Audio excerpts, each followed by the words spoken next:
형제자 여러분 안녕하세요. 오늘은 4월 2일 화요일 가장 어려울 때 가장 가까이 계시는 분이라는 제목으로 창세기 39장 11절부터 23절까지를 묵상합니다. 11절 그러할 때 요셉이 그의 일을 하러 그 집에 들어갔더니 그 집사람들은 하나도 거기에 없었더라. 자, 그러할 때라는 것은 요셉이 보디발의 집의 모든 책무를 맡고 그 집안의 모든 것들을 맡고 관리하면서 열심히 일하는데 보디발의 아내가 자꾸 유혹했습니다. 계속적으로 유혹했습니다. 어떤 장애물이 있음에도 불구하고 성실함과 책임을 가지고 요셉은 또 그날도 열심히 일하러 집에 들어가서 일을 하고 있었다는 것입니다. 그래서 크리스찬으로서 우리가 세상에서 맡은 일들을 정말 책임을 다하고 성실한 모습, 바로 그리스도인들의 보여야 하고 행해야 될 그런 모습인 것입니다. 12절 그 여인이 그 옷을 잡고 이르되 나와 동침하자. 그러나 요셉이 자기의 옷을 그 여인의 손에 버려두고 밖으로 나가매. 자, 보디발의 아내는 때마침 집안에 아무도 없은 것을 틈을 타서 요셉의 옷을 강하게 붙잡았습니다. 여기서 잡고라는 것은 단순히 잡았다는 것보다 그 요셉의 어떤 인생과 모든 것들을 내가 주관하겠다는 어떤 강한 의지였다는 것이죠.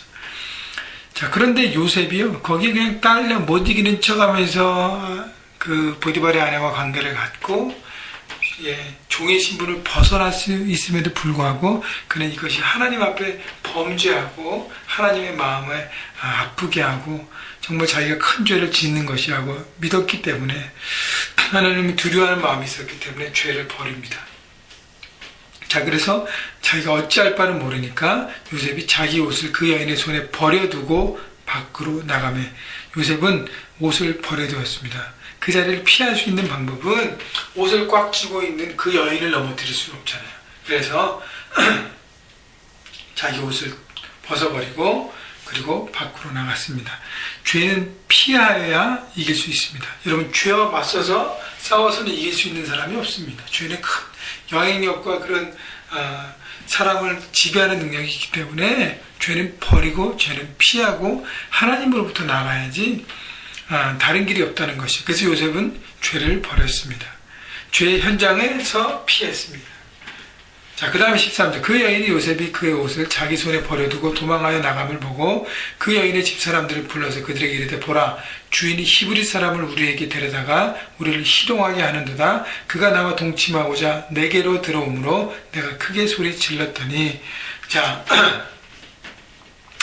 보디발의 아내는 요셉의 그런 행동을 보고 자존심이 상했던 것이죠. 자기는 주인의 아내고 이건 종인데 자기가 이렇게 마음을 주는데도 불구하고 그걸 거절했다는 것이죠. 계속적으로 거절하고 지금 옷을 붙잡았음에도 불구하고 거절하고 나가는 걸 통해서 오히려 누명을 씌우고 자기의 자존심 상함을 보상받으려고 했다는 것이죠. 그래서 사람들을 불렀어요. 그리고 이것을요, 큰 이슈로 만듭니다. 왜냐하면 주인이 히브리 사람을 종으로 세워서 결국 나와 이 집안과 이 나라를 다 어지럽게 한다는 것. 여러분, 자기 남편까지도 공격하는 아내. 이 아내는 지혜롭지 못한 아내고 결국 자신의 죄악과 잘못을 이 모든 것을 덮으려 하는 어떤 그런 생각과 행동을 했다는 것이죠. 결국 자기의 이기적인 마음 때문에 모든 사람들을 어렵게 하는 여인의 모습을 볼 수 있습니다. 그래서 자기 남편 오기를 기다렸다가 17절 이 말로 그에게 말하여 이르되 당신이 우리에게 데려온 히브리 종이 나를 희롱하려고 내게로 들어왔으므로 내가 소리질러 불렀더니 그가 그의 옷을 내게 버려두고 밖으로 도망하여 나갔나이다. 히브리 종, 요셉을 비하하면서 자신의 그 수치스러운 자존심을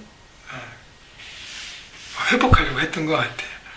자, 19절 그의 주인이 자기 아내가 자기에게 이르기를 당신의 종이 내게 이같이 행하였다 하는 말을 듣고 심히 노한지라. 20절 이에 요셉의 주인이 그를 잡아 옥에 가두니.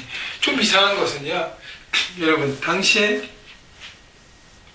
만약에 집에 있는 종이 주인의 아내를 능욕했다면, 잘못했다면 어떻게 돼요? 그냥 당장 사형감입니다. 어떤 군소리도 없어요. 당연히 죽여야 합니다. 그런데요, 이 보디발은요, 아내의 얘기를 듣고 그 자리에서 화를 냈지만 그의 화와 그의 행동은 달랐습니다. 그를 잡아 왕의 죄수를 가두는 곳 그 감옥에 넣습니다. 그게 자기 집에 있거든요. 경호대장으로 모든 것을 관리하는데 왕의 죄수들, 그러니까 정치범들이 수용되는 그 감옥으로 요셉을 넣습니다. 아마 보디발은 알았을 거예요. 자기 아내의 원래 모습들. 여러분 처음만 그랬을 거예요. 요셉에게만 그랬을 거예요. 그동안 많은 그런 일들을 했다고 알고 우리가 추측되는 것입니다. 그렇기 때문에 보디발은 요셉이 하나님과 함께하고 요셉이 성실하고 정직함을 알았기 때문에 그럼에도 불구하고 뭐 증거가 없으니까 그래서 요셉의 생명만을 살려줍니다. 자, 그런데요, 요셉이 옥에 갇혔으나 이렇게 보십시오.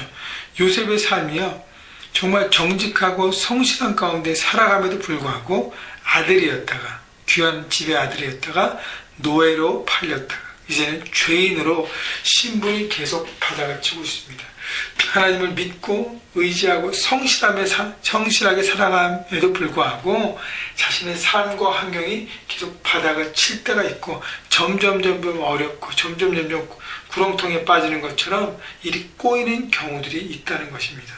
여러분, 그때 우리에게 중요한 것은 하나님을 계속 믿는 믿음 가운데 매일매일 성실과 정직으로 살아가는 것입니다. 자, 옥에 갇혔으나 21절 여호와께서 요셉과 함께 하시고 그에게 인자를 더하사 간수자에게 은혜를 받게 하시매. 자, 요셉이 점점 그의 살아가는 상황이 세상의 기준으로 볼 때는 점점 바닥으로 향했지만 하나님은 그 요셉의 삶을 지켜주시고 감옥에 갔지만 간수장의 마음을 변화시키고 움직이셔서 요셉에게 은혜를 베풀게 하고 더 성실함과 정직함으로 살아가는 요셉의 모습이 인정되어서 22절 간수장이 옥중 죄수를 다 요셉의 손에게 맡김으로 그 재반 사물을 요셉이 처리하고, 자, 감옥 안에서 또 다른 훈련을 받습니다. 하나님이 예비하신 훈련 학교에 계속적으로 거쳐가면서 또 다른 훈련, 미래를 위한 훈련으로 준비하고 있는 것입니다.